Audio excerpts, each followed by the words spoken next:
Hello and welcome back. I'm Eric Sunset, your host of the DocBuddy Journal.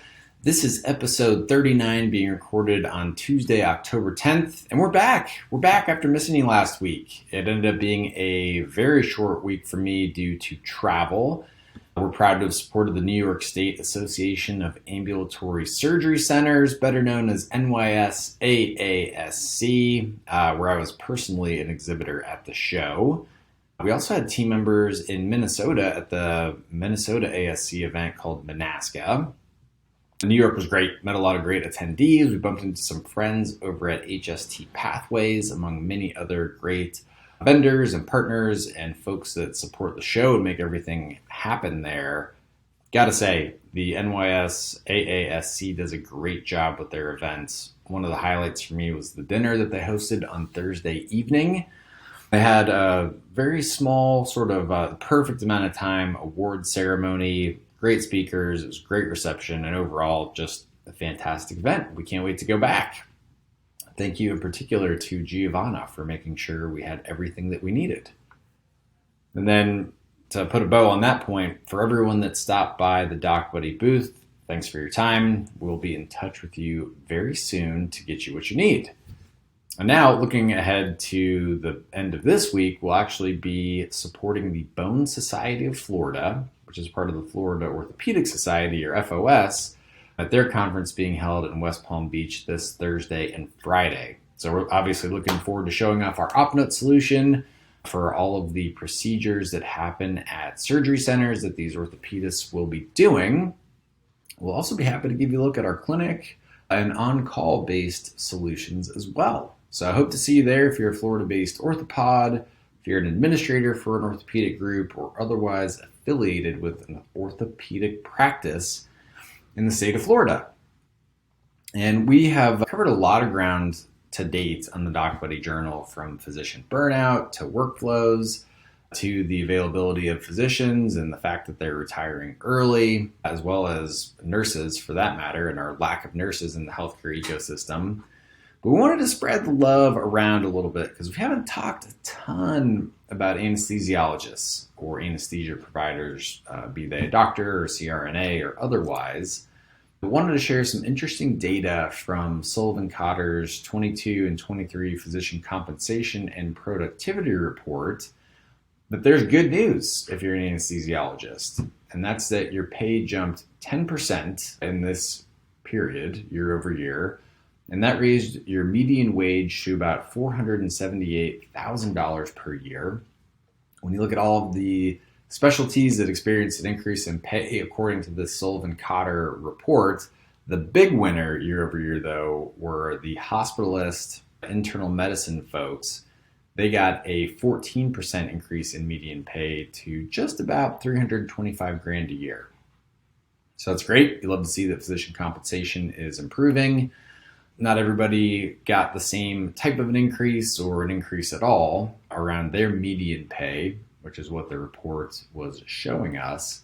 And if you need a quick refresher on statistics, a median value, the median is the value in the middle of a data set, meaning that 50% of data points have a value smaller or equal to the median, and the other 50% of data points have a value higher or equal to the median. So not an average, it's not average pay.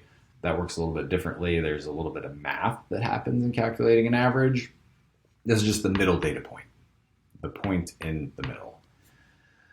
But to my eye, there's an interesting juxtaposition in play here because according to Adam Spiegel, who's the CEO of North Star Anesthesia, in an interaction that he had with Becker's ASC, the juxtaposition is that reimbursement for anesthesia expenses through Medicare and insurance companies has actually declined. And if you're paying any amount of attention at all to physician reimbursement, this won't be a surprise to you.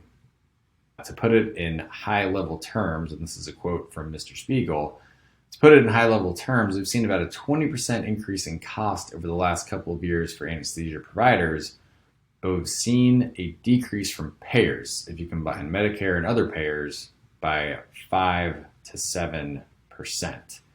And what this means is that because reimbursement for anesthesia expenses with Medicare and private carriers has declined, healthcare organizations are having to subsidize anesthesia care depending on the case. So whether you're a hospital or an ambulatory surgery center, you may actually be coming out of pocket to have the level of anesthesia staffing you need for the amount of cases that you're performing.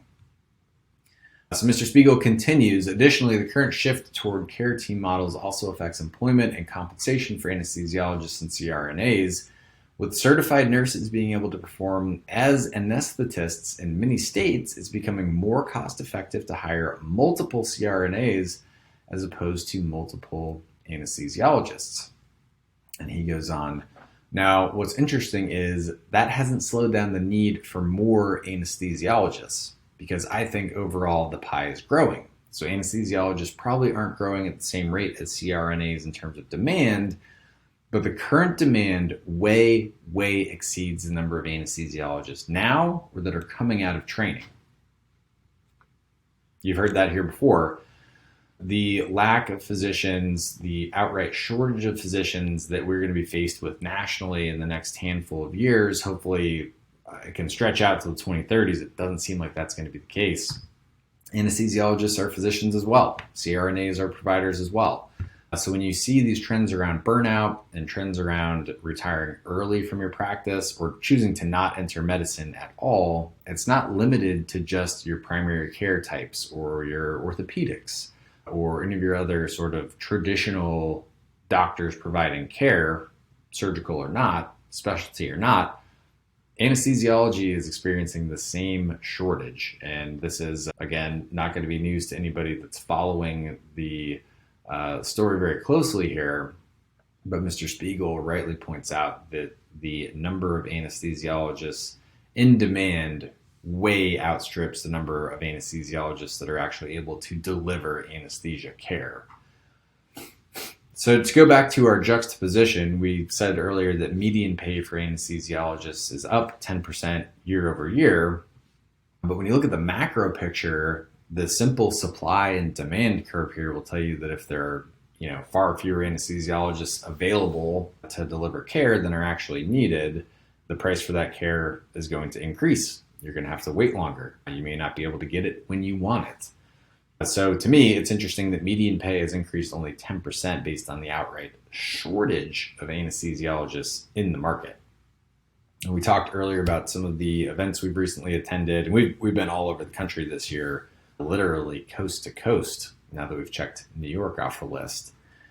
But that's a common theme that you hear from these ambulatory surgery center conference show floors is, we sell a workflow product, we sell a suite of workflow products, but still the question comes up, do you have a way to get me more anesthesiology coverage? Do you know anybody that can?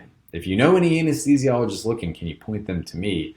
And I wish I had a better answer, that I just don't know a ton of anesthesiologists to point in the direction of the surgery centers that we interact with. But whether you're in New York, California, Arizona, Florida, nationally, you can feel that pressure. And to go even a step beyond the pressure of being able to deliver care with anesthesia for a surgery center, I'm hearing this every week that goes by. We are having to reduce the amount of cases we perform because I don't have X amount of staffing to be able to do them. I can't meet the demand for my cases, whether it's surgical techs, any of the other support staff that make procedures at the ASC possible.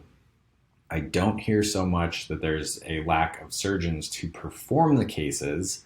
And that's whether this is a management company owned facility or it's privately owned by a group of physicians.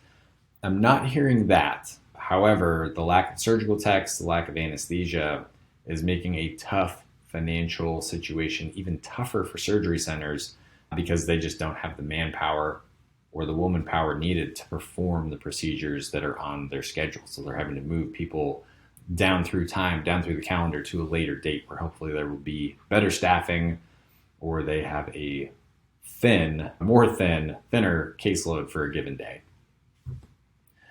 So we're just about at 10 minutes here, a little bit different format. We're not gonna jump around on any different topics. So those are our thoughts on anesthesia. The thesis here is that there's a physician shortage coming. We're starting to feel that crunch. Anesthesiologists are physicians too. CRNAs are providers as well.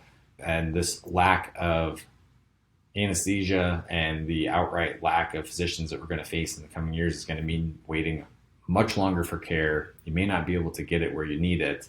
And when you look towards the acute care side of things, so at the ASC, things can generally run pretty smoothly. You don't really have any emergency procedures happening at an ASC, obviously.